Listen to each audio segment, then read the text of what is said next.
Welcome to the Carey Nieuwhof Leadership Podcast on YouTube. My name is Carey Nieuwhof, and my goal is to help you lead like never before. So what I do every week is I sit down with world-class leaders and church leaders, business leaders, and I talk to them about what made them who they are and try to have the conversation with them that you would have if you got to sit down for lunch with them or have dinner with them or really got to spend some time with them. So we go into the backstory and we explore what made them who they are and some of the principles they've learned along the way. So if you enjoy this episode, I would love for you to like it, to subscribe, and also to share it with your friends. And in the meantime, here's today's episode. Joel, welcome back to the podcast. Good to have Carey. you back so soon under rather insane conditions, right? Yes, I wish it was under better circumstances. Yeah, well, we're here in the midst of this season, and Joel, I wanted to have you on because you and we're on a lot of calls together, and we work together through Rethink and Orange, and just have developed a friendship too. And as we were starting to talk personally about navigating this crisis, I realized you had a lot of gold to go. I want to start in kind of an unusual place because we pivoted on this podcast to just be talking about the crisis. But what has been the most surprising thing about the crisis so far to you? You know, to me, Carey, it's the instability and lack of safety that we feel as a society. In 9/11, we were all afraid for a while, afraid of flying, afraid of high buildings. But now, I don't think, at least certainly not in my lifetime, has the human race faced this kind of broad feeling of lack of safety, lack of security. People call it anxiety, people call it fear. But we don't feel safe anywhere right now. And it's a crazy feeling. It is scary. And then as a Christian, sometimes I think I shouldn't be ever scared. I shouldn't ever be worried, but I am. And then it makes me challenge myself. But the most surprising thing is that how our safety and our feeling of safety has gone away. You have your foot in both the church world and the business world, so you're the perfect guest for this podcast because that's where most of the leaders live. Some of them live in the business world, some in the church world. But, you know, when you think back to your SeaWorld days or your GM days or the corporate CEOs, you know, how would you read their mood? What would you say? Is the fear pretty deep there as well in the corporate world among your friends and colleagues? Yeah, no one has ever seen anything like this, and no one was really prepared, right? And at the end of the day, the only way you could stomach this crisis is to have built up a ton of cash. And other than very old entrepreneurs who have been through the Depression or been through another crisis and ran out of cash, most people are leveraging too much. They don't have enough cash in the bank. And I think we've all learned an incredibly valuable lesson. But unless you're a business that's really been helped by the crisis, which of course, like an Amazon or you know who they all are, there's a lot of fear and a lot of scrambling right now. Even people that appear to be smooth ducks on the surface are pedaling like crazy underneath, whether it's to get liquidity, maximize their revolvers, get more loans to just see it through. There's a huge scramble to get the government money, the PPP. You know, I'm hearing all kinds of rumors there that it's running out. People are already, a lot more demand than supply. So there is fear. I've asked this question of a few people, but I don't think on the podcast yet. But I'm just curious because you've run 4 or 5 organizations as CEO. Did you have do you have a good rule of thumb under normal conditions for how much cash on hand you should have in the bank? I know you can have too little. And some would argue, I think maybe Sean Morgan did say this on the podcast, you know, so many conversations, you can't remember what you had when.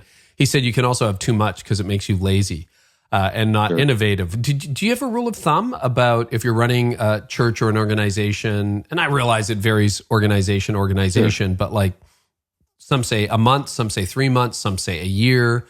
Do you have a benchmark? I will tell you the benchmark I would have said is 6 months, but now I would tell you a year. I mean, from now on, any business I'm involved in, that's what we're building cash for.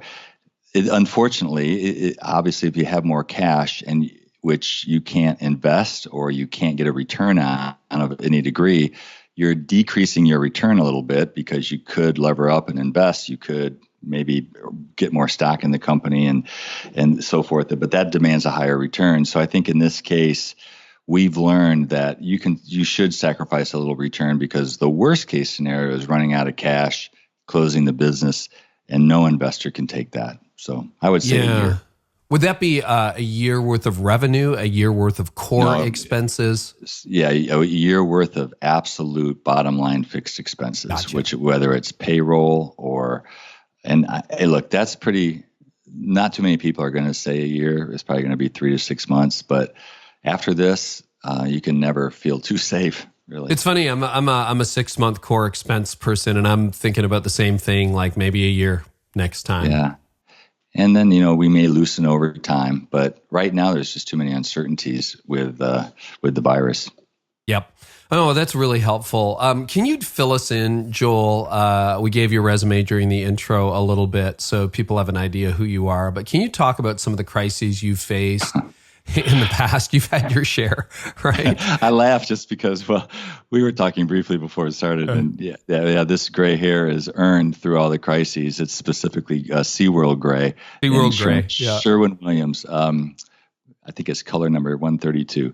But obviously, Blackfish with SeaWorld, the whole crisis there, that was existential. It really threatened our whole business model. We can talk about that more if you want. That was a big one. They had California legislation that was going to drive them out of business, et cetera. But also with Herschend Entertainment, which was a large theme park company, went through the 07-08 crisis. Right. And we came through that, but we had to lay off a lot of people and all that kind of thing. Saab, I ran Saab North America. They were really at the bottom of the industry. We were running out of cash. We had to make drastic changes, but we're able to turn the ship there. And then that last one was Amazon.com. We were a partner company with Amazon, and we had a company called Greenlight.com, which sold cars through Amazon, which I still think is a great idea. But we got caught up in the .com crash, and basically were forced to sell the company. And I would say I probably learned more from that failure than any of the successes of the other turnarounds. And you always learn more in a failure, but those are the 4 big ones I've lived through. Wow. So how old were you when you were CEO of Saab and when you were with Cars.com and Amazon? You were in your 30s, right?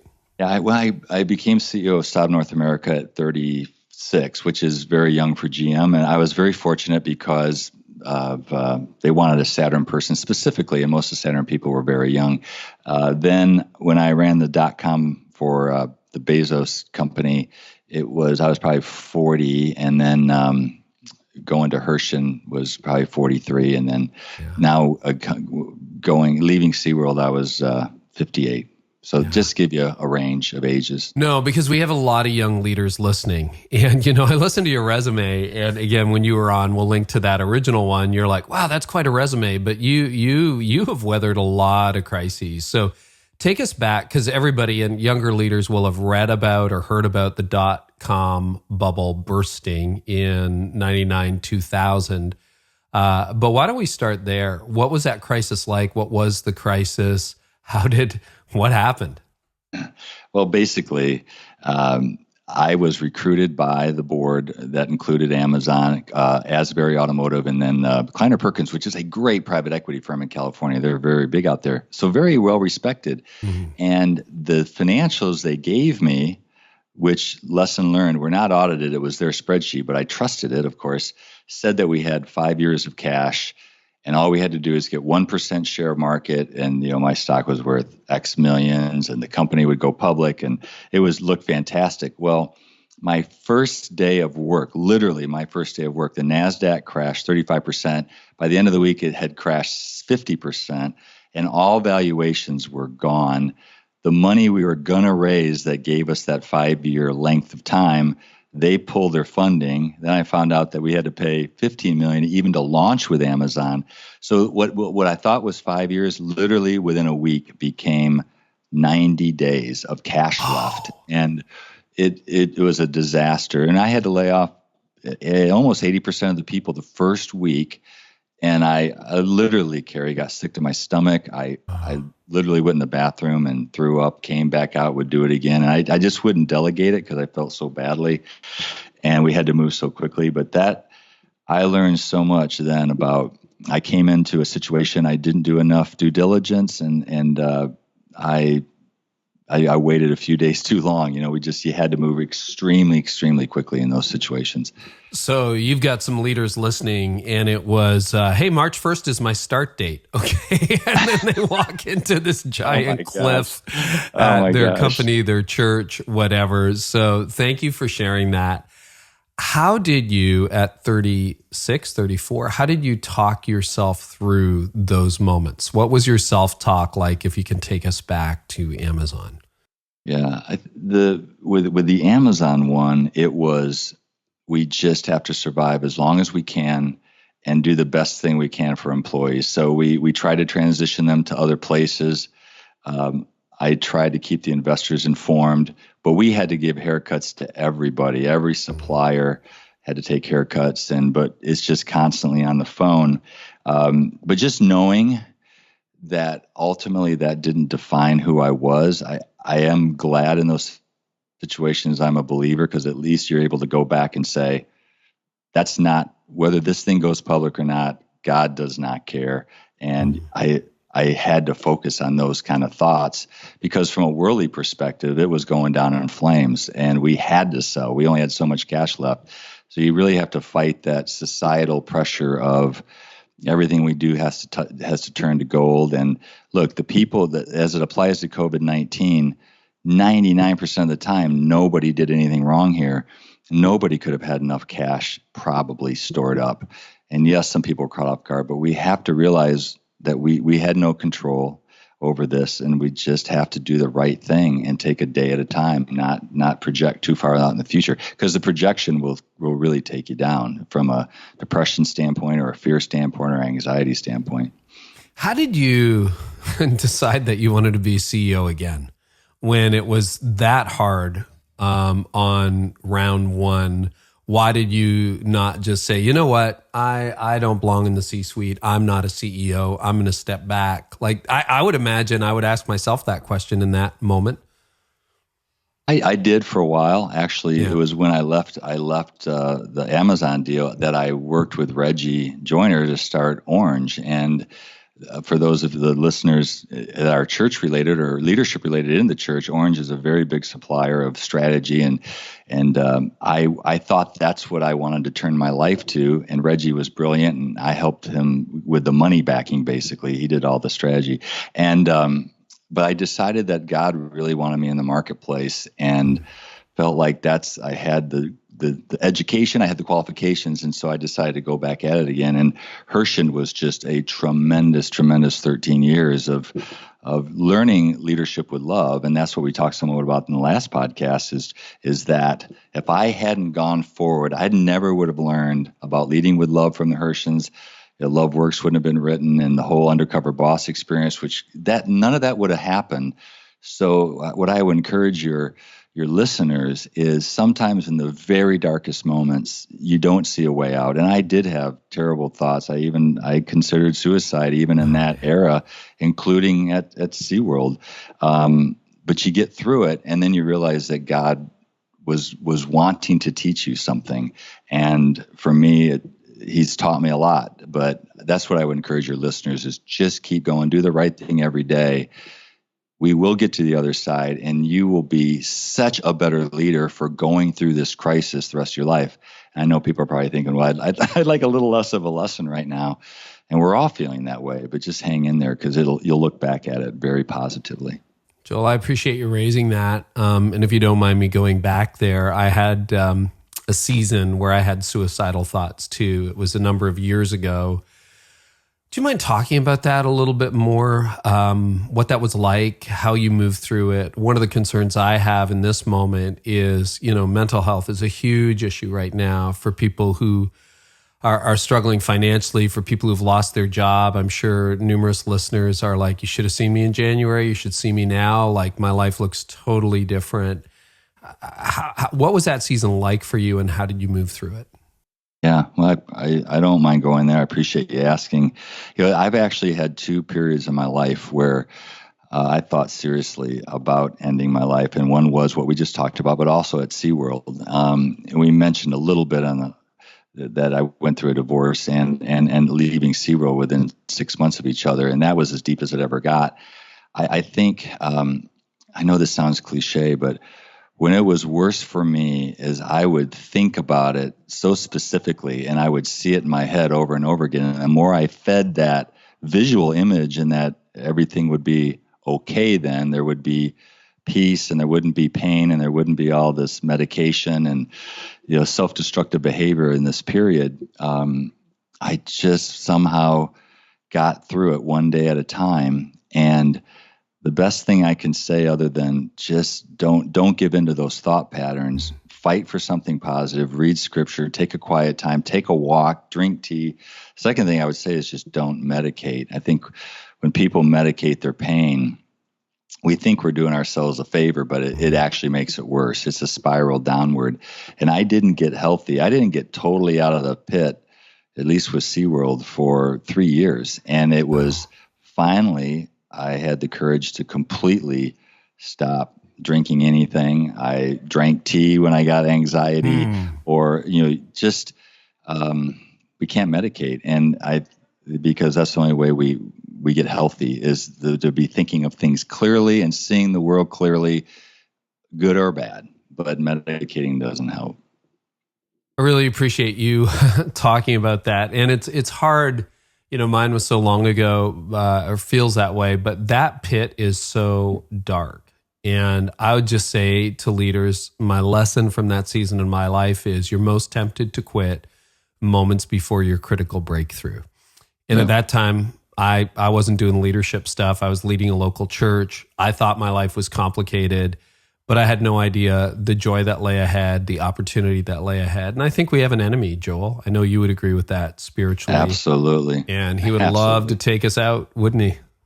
I love your phrase. It's similar to, the sunshine doesn't come out till just after the darkest moment of the night, basically. And yeah, I'm so glad that I didn't do that because of the impact on our family and kids and just what God has taught me. And I'm glad you said that to your listeners. I actually, in the new edition of my book, I actually spend a whole chapter on the darkness and how I came out of it. And, Wow. There's 8 points, basically. 4 of them are mistakes, like trying to find happiness versus just contentment, or getting away from my own self-reflection. And I won't go through all of them now, but they're all laid out in that Love Works book. If people are interested, there's some good learnings to getting through I call it the slimy pit, like you said. So if you read the earlier version, that wasn't in there. And Right, you've totally exactly. updated it. And the book is called Love Works. We're going to talk about that a little bit more at the end. But thank you for being so real about that. And we had Ken You Costa too. on the podcast. Well, it's a real struggle for everybody. And I asked Ken, because he's an investment banker and meets with some of the top financial leaders on the planet. And he said, people think people with money have no worries about money. That's actually not true. Some of them worry about money more than the average person worries about money. And you think, oh, SeaWorld, Amazon, GM, you must have no issues, Joel. It's like, you have no idea, right? You have no idea. Right. Well, we're all the same. Money doesn't. People who have money, they're still insecure about losing it, and this whole crash here kind of shows people how that can be true. So at Hershend, you and just describe what Hershend owns, and then let's talk about the Great Recession in 08-09 and leading through that, because there's a lot of comparisons. But obviously, if you're looking at the charts when we record this in mid to late April, it looks like a speed bump compared to the giant uptick in unemployment we've got right now. But what was that like? And just give us the history there and what Hershend does as well. Sure. Hershend is the largest privately held theme park company in the United States. Are most known for partnering with Dolly Parton, the wonderful Dolly Parton, on all of her parks and her dinner theaters. They own the Harlem Globetrotters, a lot of things in Branson, Missouri. So very large organization, about call it 12,000 employees, privately held by the Hershend family. And basically in 07, if ever, most people remember, that was the Great Recession.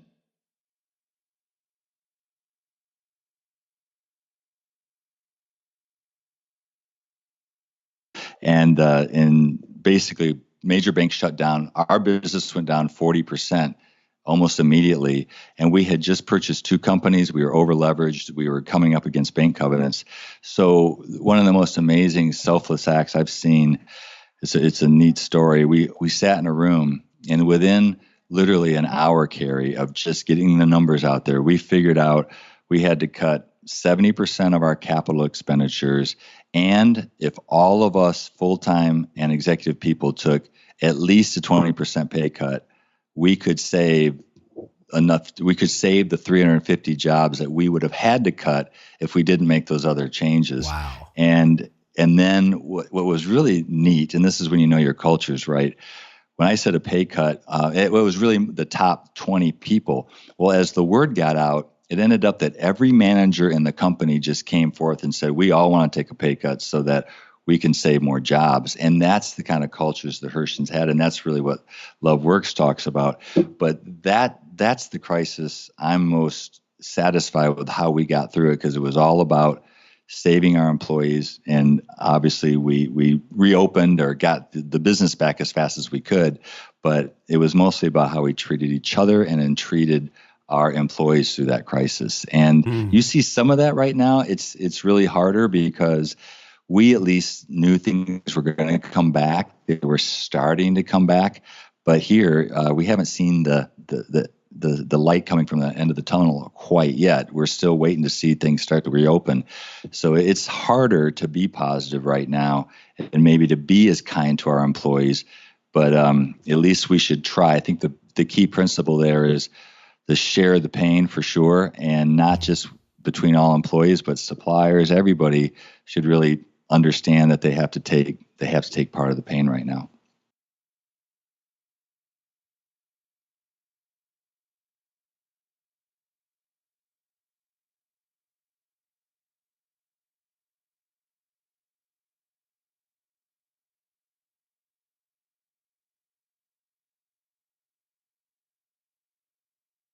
That looked like an almost impossible situation, but compared to this, it's like, wow, we're in uncharted territory economically.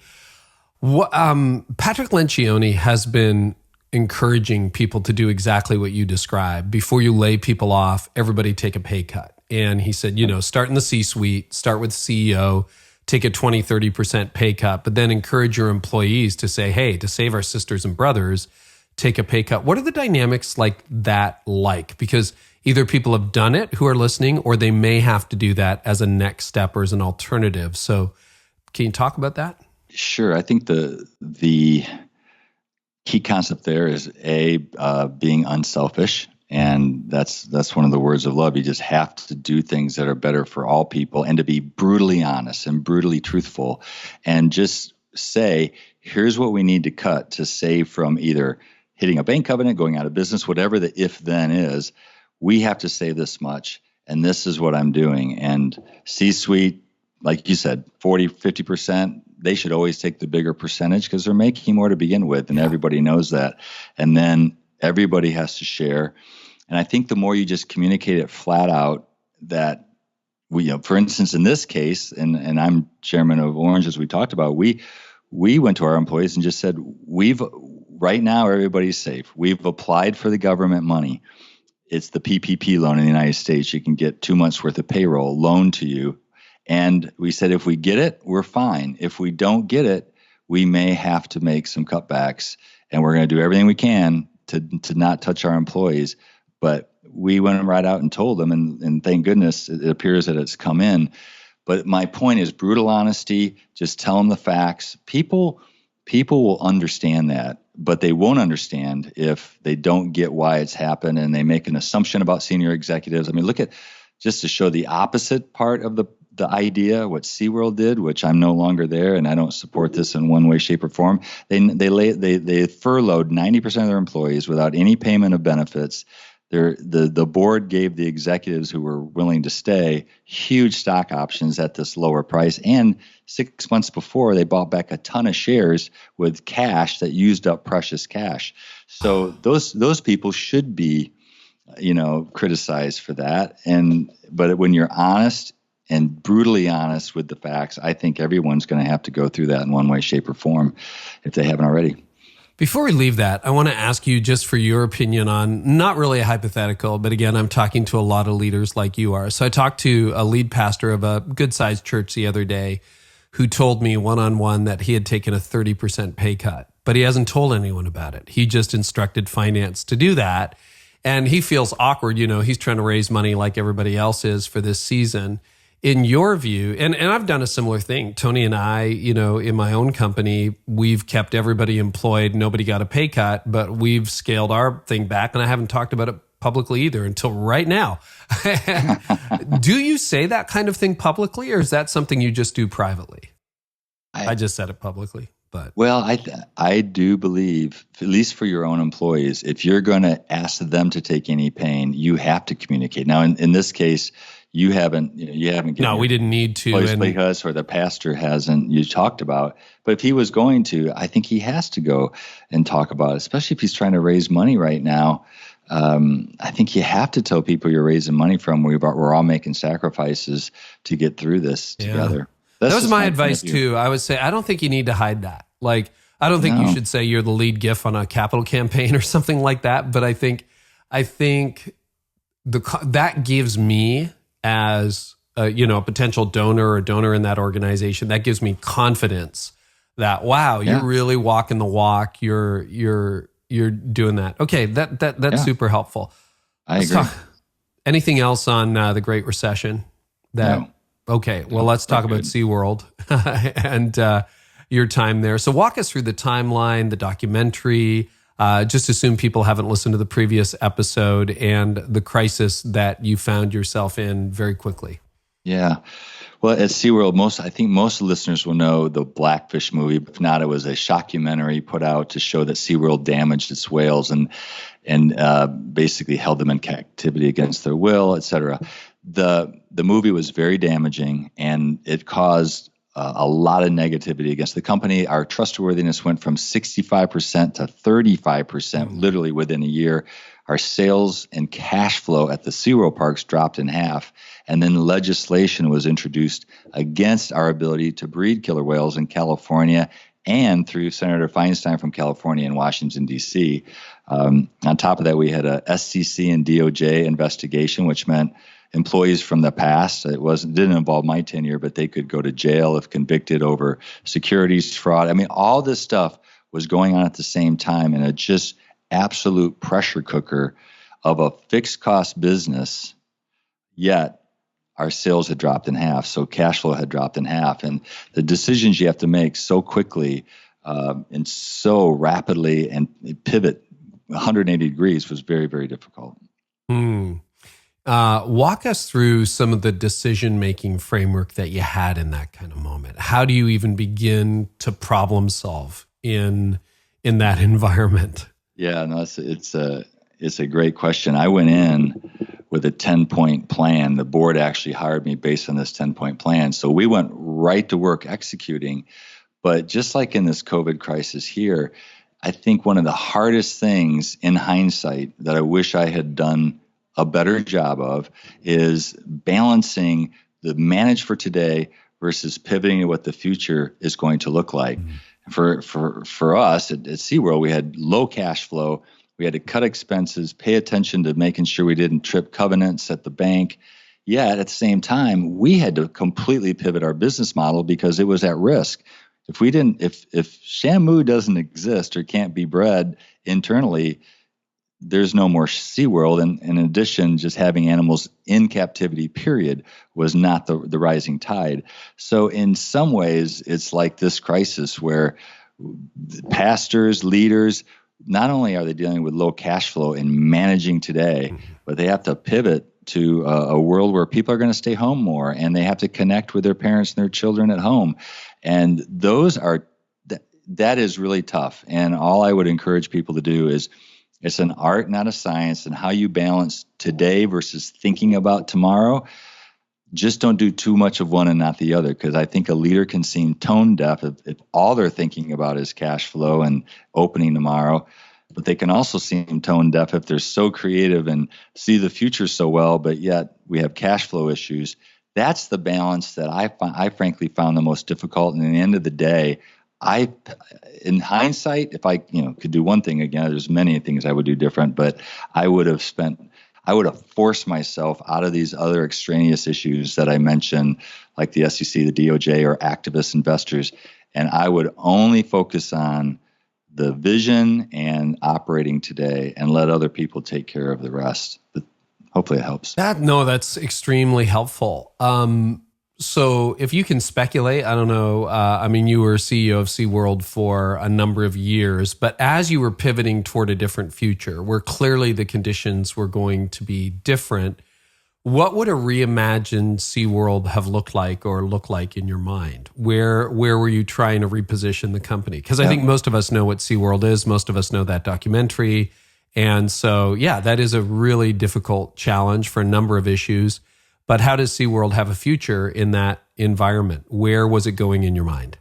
Yeah, we were trying to move away from an animal entertainment positioning to what we call Park to Planet, which is basically if you come to the SeaWorld park, part of your proceeds will go help environmental issues, save the planet. So environmental issues, animal issues. So very much a social consciousness company, which frankly they were inside. A huge zoological organization, does so much for animals. They're the largest animal rescue organization in the world today, but no one knew that. So we were trying to position and just change. All the shows kind of went away from the whale shows from being strictly entertainment to more, here's what happens in the wild, which they happen to do the same things in the wild, but since humans couldn't be in the water with them, we adapted the shows. We added festivals that were about the sea. We added rides that were about the sea, or partnered with people like Guy Harvey, who is a painter. Everything we sold went to help animal causes. So a complete repositioning of the company, including having hotels and underwater hotels. We had so many great ideas that were affordable. The problem is every day I was spending on that, there was still the day-to-day protests going on from PETA at the parks, or they were protesting my house, or they were doing this, that, and the other thing. And we had lots of people attacking us. And that's that art of kind of being able to go big picture and vision versus day to day. But that's in essence what our vision was. And also the other thing I didn't mention was a lot of basically virtual reality, so where you could have exciting films and underwater experiences being in a submarine, but not necessarily live animal entertainment over the next 10 or 15 years. We'd be completely pivoting the company into a different eco future. Yeah. Now, we always would have rescue animals. We would always have animals, but at least for mammals in captivity, that's just a tough one. Dolphins and whales are always going to be challenged. The others, not so much. Wow. Okay, so one of the differences between what you went through at SeaWorld and what we're going through collectively right now is that was opposition, challenges that were targeted directly at you as CEO, directly at you as SeaWorld. Whereas right now, that's not the situation most people have. No. We are dealing with a general apocalypse of sorts that is impacting different people differently, but the loss is collective. Yet the principle here is you've got to figure out what to listen to and what not to listen to. So I know in the early days of this crisis, fake news versus real news, trusted, credible sources, and you've got to develop an information pipeline. And then you've also got a question of focus, because you could spend all day scrolling on your phone, researching on the internet, trying to figure out what's going to happen next, where the economy's heading, when things are going to be reopened, when they're not. What was your filter at SeaWorld for how to crowd out the noise that didn't matter and listen to the noise that did? How? Because you only have so many hours in the day, and it's exhausting, Joel. So did you have any guiding principles to help you with that? Yeah, I did. And that's a great question. Especially today with everyone able to Google and they get this instant information, you get little bits and pieces from everybody. Even today with Orange, it's like, what's the right information? Both at SeaWorld and at Orange, we appointed one person who's basically head of communications or head of HR, depending on the situation, and say, you are the one that you have to be up to speed on what the government's saying. You're the expert. We're going to come to you. How big can crowds be? When can we go back? don't listen to anybody but one person who has access to a lot of credible sources, and it's not the news. It's it's either World Health Organization or it's Center for Disease Control. Now, they aren't always perfect either, but that we appointed one person. They summarized it on a daily call that we just do an all hands call, not every day, but let's say we average 3 a week. And that's communicated so everybody's on the same wavelength. And then when we talk about how does this impact our company or our employees, in both cases, the CEO and me at SeaWorld and Reggie at Orange, they communicate any strategy shifts. The head of HR communicates every week. You're still fine to stay home, come back in 2 weeks, or we'll evaluate every week. But it's one point of contact who's getting excellent information, and then we always communicate back out through HR or the CEO exactly what's happening. And it goes to another principle that everybody knows right now, but I would call it where we need patience is we have to over-communicate until the point that we're absolutely sick of it. And Jack Hershon told me that once in the 2007-8 crisis. I said, I'm so tired of doing these, flying, because back then we didn't have Zoom. So we flew to the properties to communicate openly and honestly. And he said, if you're not sick of it, you're not doing it enough, because employees can't get enough of it. And you've seen some great examples of that out there. So that's the process we used is in trying to get through an array of information, a complete array of information that is tough to sort through sometimes. Did you redeploy your existing leadership or executive team, or did you create, for lack of a better term, a war cabinet? Like special people that you said, okay, this is our crisis team. How did you handle that? That's a really good question, Carey, because we did. I hadn't thought of even saying that, talking about that, but for repivoting the company, I had a special task force of the most creative people that wouldn't let their negative thinking take them down. And then there was the team that was mostly finance people, but they were the team to save cash no matter what. You come to me with any idea to save cash and let's talk about it. And it was different than the executive leadership. And then the heads of those teams would report out to the executive leaders at least once a week. So we definitely had a squad task force kind of mentality. And we stuck with that through the entire crisis, and then kind of went back to normal in 2018. I'm going to ask you sort of a general question here, because we have a diversity of leaders listening. But when you think about things to cut, whether that's through a framework of SeaWorld or Orange or Hershend Entertainment or Saturn, or even the church world, what are some things that you would consider core? And what are some things like, these are super easy to cut, you should cut them. But yeah, I would really think 3 times. Like, I think you're sawing into bone at this point. Do you have a working list in your head of like first things to go and last things to go? I wish I could give you a crisp answer on that one, but I really think it depends on the company or it depends on the situation. I would say the obvious things that most people would say, I did everything before we could cut any employees, because employees are really the lifeblood. The cost of turnover is so much greater than any of us think. Obviously, suppliers, I would probably be tougher on myself, and the people you pay rent to and the banks, when we're in a crisis like this, they're having those conversations with everyone.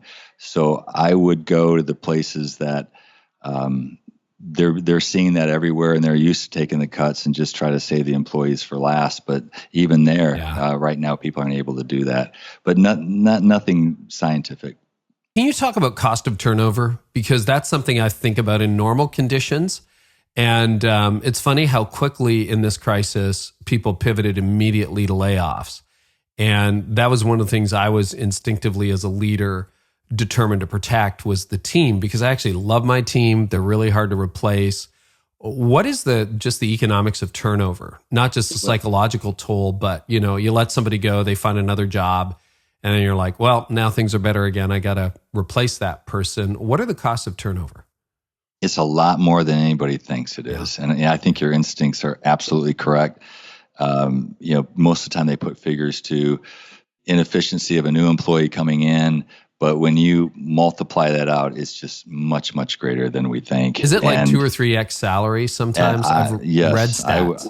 I have seen as low as 30% of salary up to probably 3 or 4 times salary. I think it's at least 100% of salary, if not 2 to 3 times, just depending on the leader and the situation, because everyone's not created equal.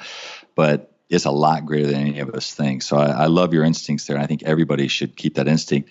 With a furlough, at least you're saying you have your job back as soon as it comes back, as soon as we reopen.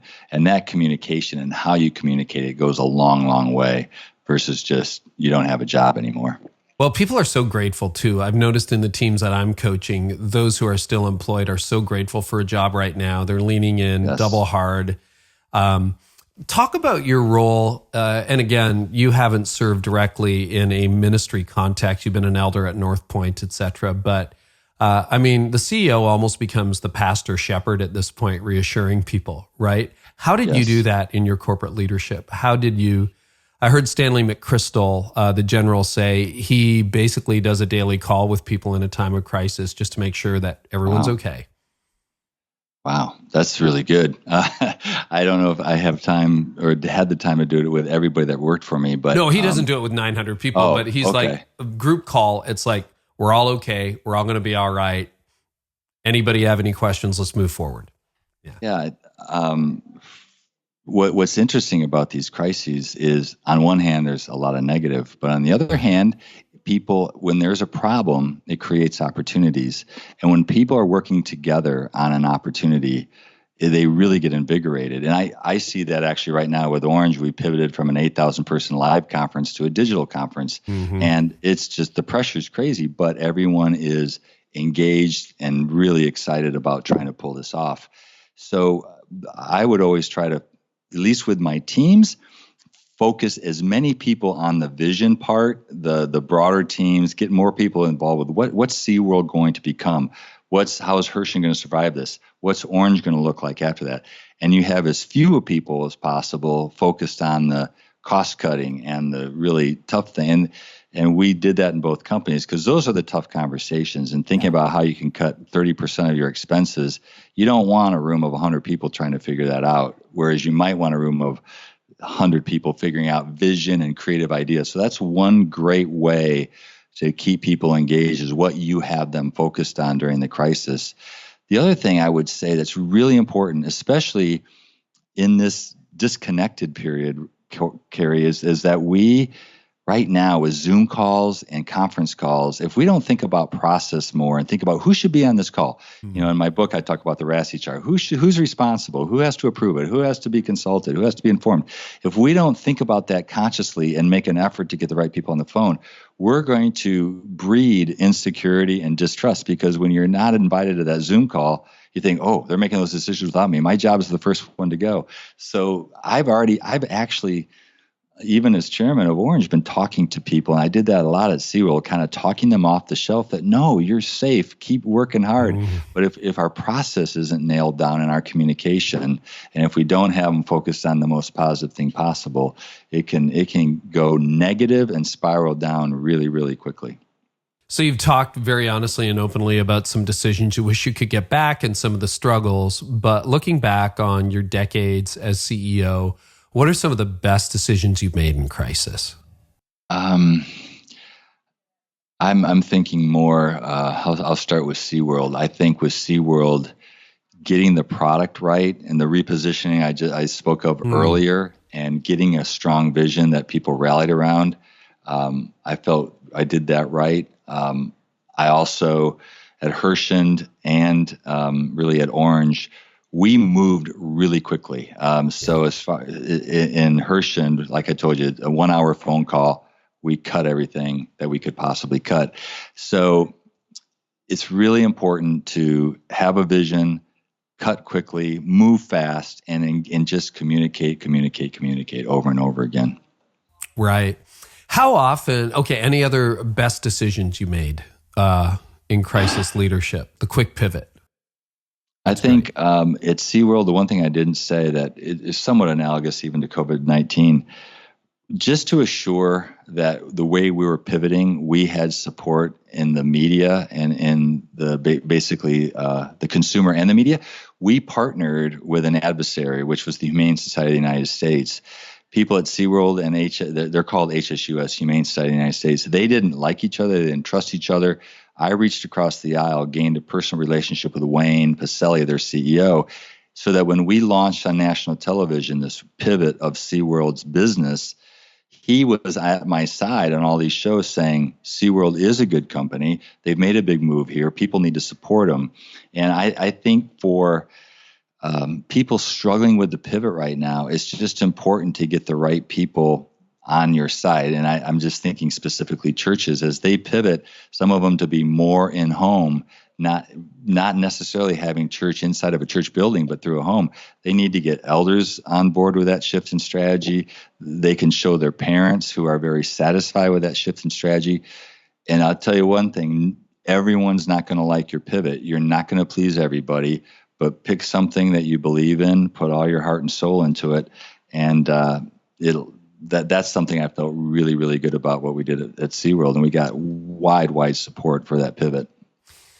I'd love to talk a little bit about Orange and Rethink, because you're involved as sort of the unofficial chairman of the board. Like this has been an area of focus for you, and you've been involved since the very beginning. And I've been, part of Orange since it was Reggie in the condo leaving North Point, right? And just a handful of people, and now it's over 100 employees and one of the largest church events of the year, 8,000 people. And I've been impressed to see how quickly Orange has pivoted from an amazing, super high production live event to digital events. You and I are leading with Brad Lomenick Rethink Leadership, which we've moved till June.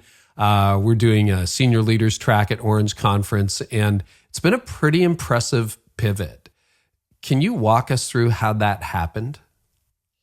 It was a pretty amazing situation. I remember it was Thursday before the Friday when all the some of the restrictions started coming out, and we were still planning live conference.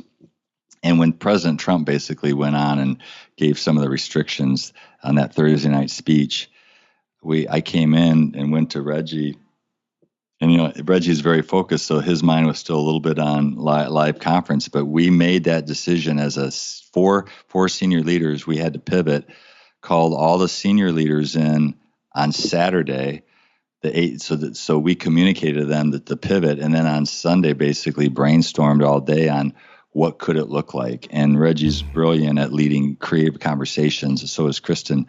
And so they basically outlined it, and we've been trying to execute it. But we also pivoted, like you said, Rethink Leadership. We couldn't do it all at one time with high quality, so we moved that to a different concept.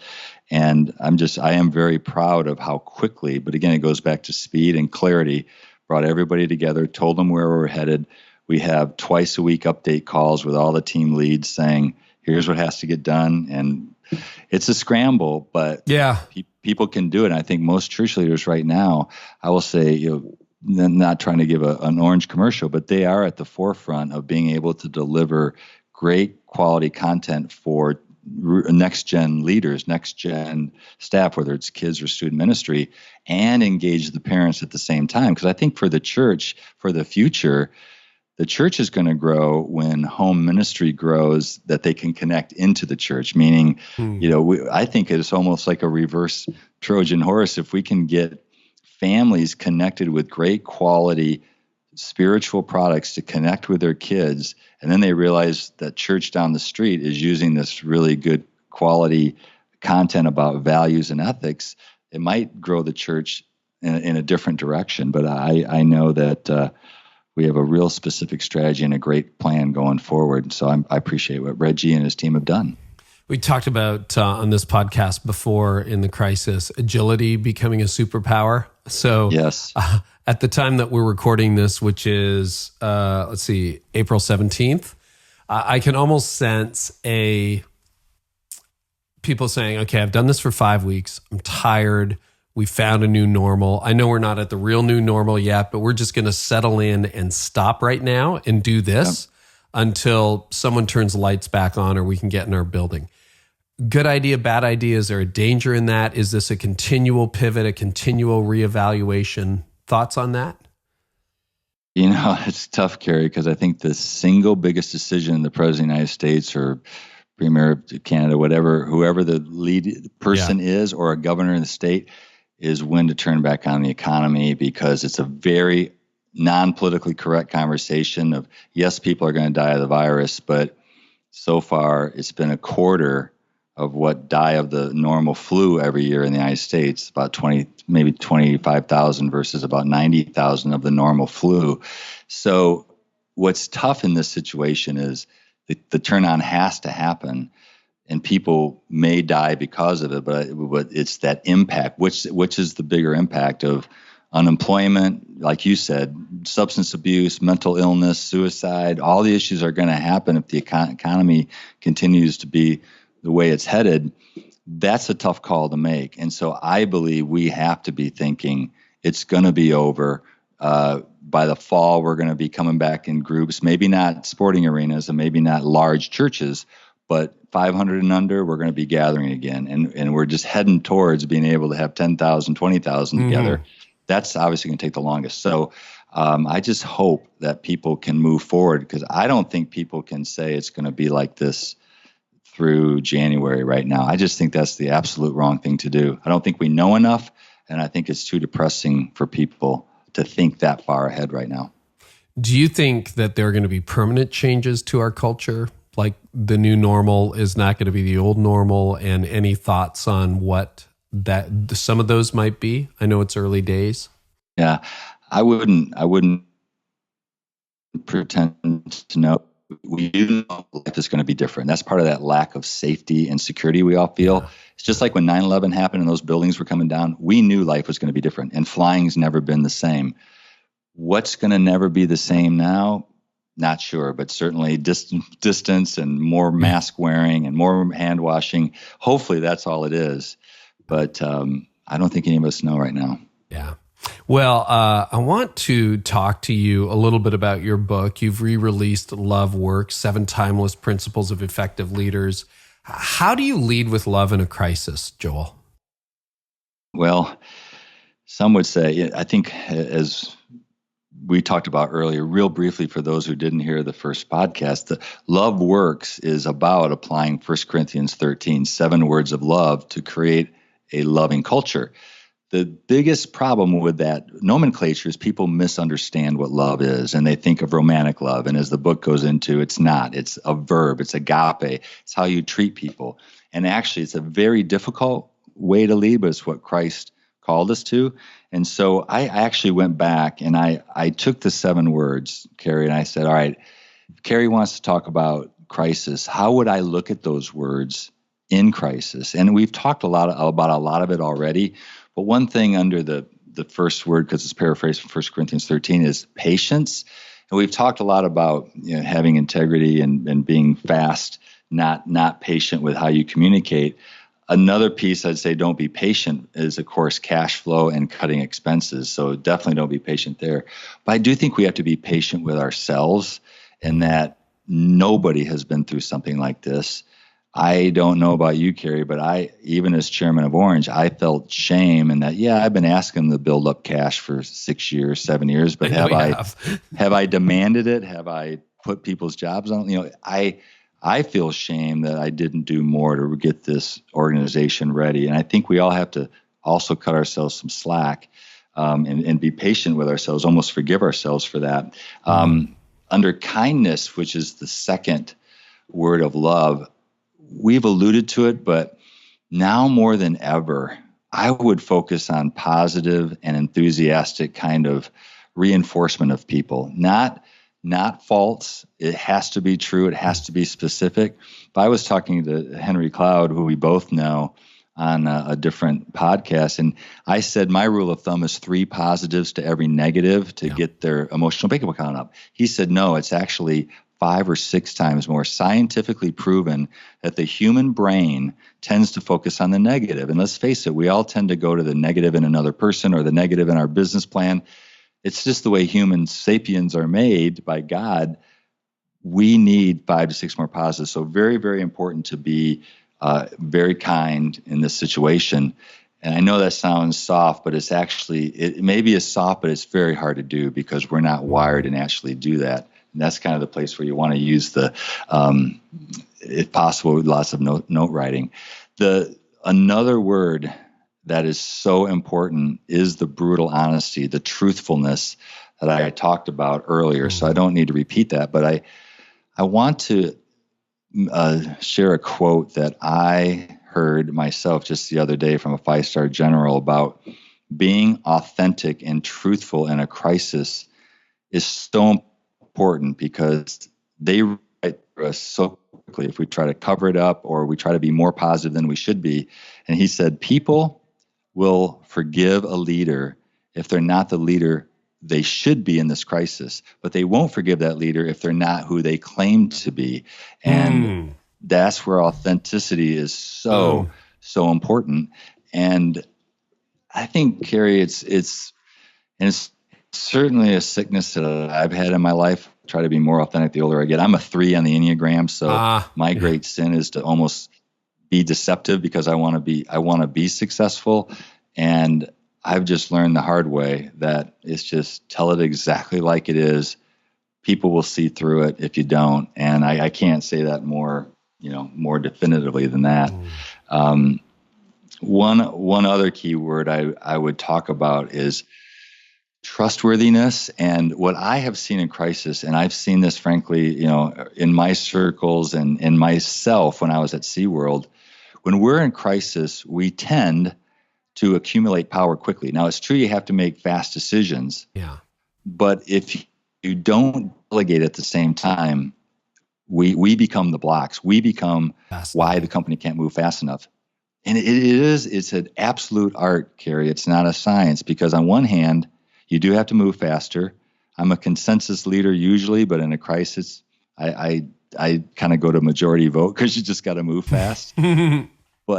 But at the same time, you just can't afford to pull all the power in because then people don't feel empowered, and that has a much more destructive behavior. But mostly not being able to move fast enough. I don't know. Have you ever felt that dichotomy? No. You just named something. I mean, all of us are talking to dozens of leaders, hundreds sometimes in a week.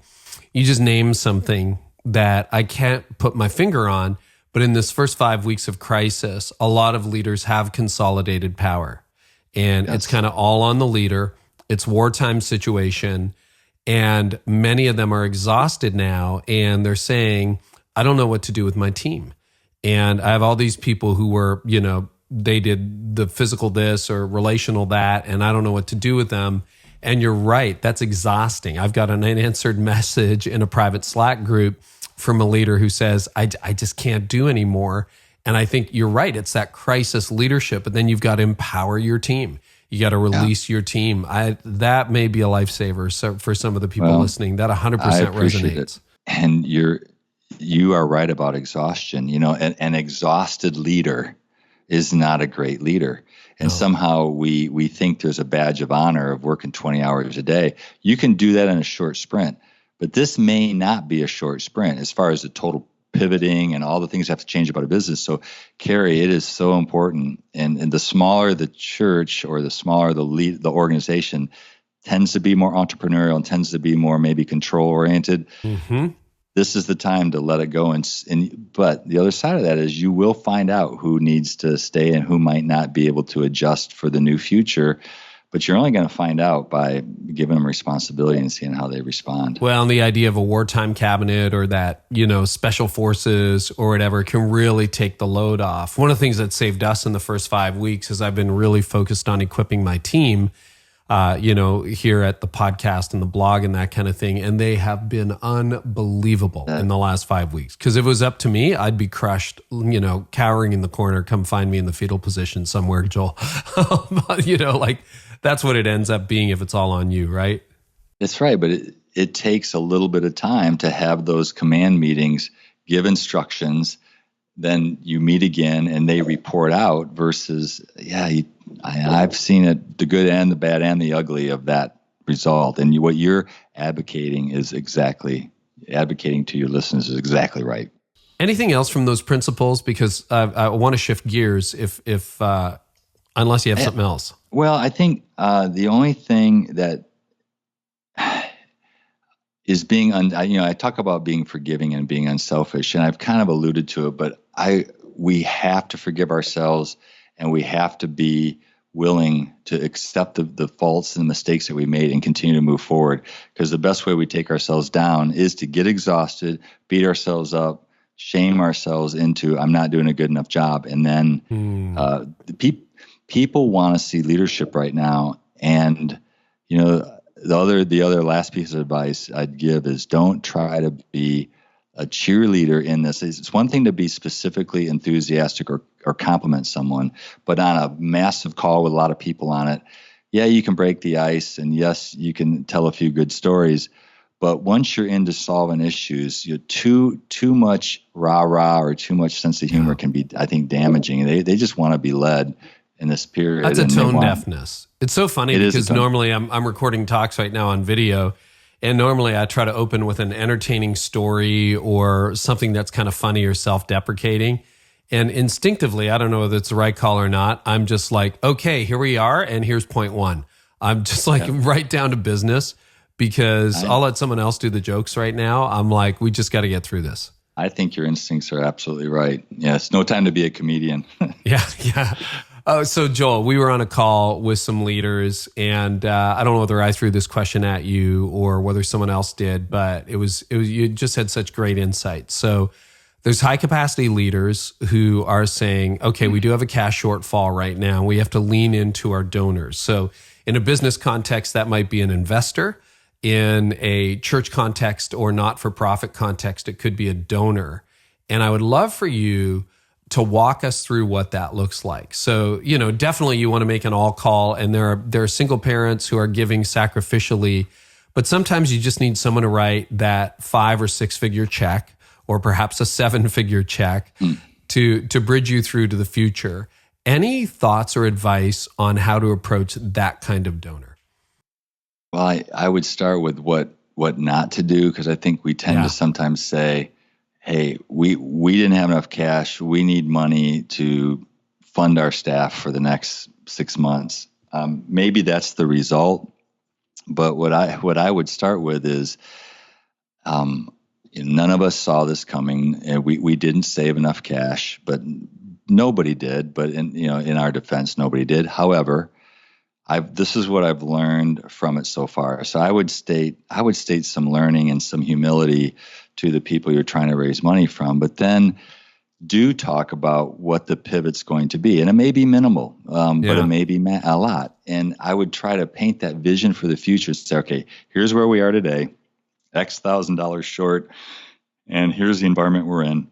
But in 2 years, we want to be here. And our vision looks like this, our attendance looks like this, our giving online and blah, blah, blah. You paint the picture and then just say, I need this money to bridge me to get to that. So you show that your donor, that you've thought through it, you have a strategy, that this isn't a bottomless pit that you're going to keep coming back over and over again. And in some ways, it probably sounds like common sense, but I think in the middle of a crisis, it's sometimes we get desperate and we don't think through how we're being interpreted on the other side of the phone or the letter. It's so simple, but it's so helpful. And I mean, we talked neuroscience briefly, right? And I've heard that stat before, 5 positives to 1 negative. But the same thing, emotions deactivate logic. So if you're nervous, if you're scared, you're not thinking clearly. When I heard you say that, I wanted you to bring that to our leaders because I thought that was so sensible, because you're asking that question, right? Like if you're a steward, as a high capacity giver of God's money, you don't want to pour it in a garbage can. You don't want to just pour it in a sinkhole and go, wow, I was the last $10,000, $100,000 into an incinerator. You want to have some confidence that you're making a good investment with some good ROI. And having sat in the senior leaders fundraiser seat for a number of years, I realized that sometimes you just go, Joel, I just need your help. And maybe that's not the right message. You got to show a plan, some confidence that you're making a good decision, some humility. And I thought that was just really great advice, Joel. Oh, I appreciate it. Thank you. Yeah. Anything else you want to share This has been a masterclass. We've been trying to have a bunch of these on the podcast in crisis leadership, and everybody brings something different, and it's so rich. I wondered if it would get old, but it just gets richer and richer and richer. So I've loved this conversation. Well, I've loved it too. I've been listening to your podcast, and it's great. Your guests are great. You're digging into some incredible issues. I don't have anything new to say other than just encouragement to all your listeners in that, I'm 60, I have a lot of gray hair. I've been through a lot of really bad situations, and this is as bad as it gets. And if you can get through this, and we will get through it. We may be changed, but we have to trust in the ultimate creator that there's a reason for this, and we will be better, and we will learn something on the other side. And I just want to encourage people, let's just hang in there, take a day at a time. Don't project too far. Jesus always taught us not to look to the future, but look to today. It has enough problems of its own.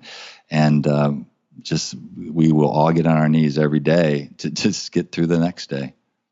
Joel, thank you so much. Where can people find you online, and tell us where they can get the book? Is it out yet, or is it out soon? Yeah, the book just came out. It's on Amazon, of course. Easiest place to get it, or barnesandnoble.com, audible.com. There's the read version, which, if you're sleepy at night, I'm reading it, so it may help soothe your nerves. You have a great voice for that. You really do. Well, maybe not for... It's called Love Works. Love Works. And then there's you can follow me on Facebook at loveworksbyjoelmanby.com, or in a week we'll have joelmanby.com up, and I'll have some more information available on crisis leadership and also Love Works. So that'll all be in the show notes. And Joel, once again, thank you. You have really, really helped a lot of leaders today. Well, thanks for having me. I really do appreciate it, Carey. It's always good to talk to you. Well, I hope today's episode was helpful to you. You can always get more by subscribing to my channel. I also have a lot more content over at CareyNieuwhof.com for leaders in business and leaders in churches. And you can get transcripts of this episode there and so much more, plus some other stuff I do for leaders. So head on over there to discover more at CareyNieuwhof.com. And in the meantime, I really hope our time together today has helped you lead like never before.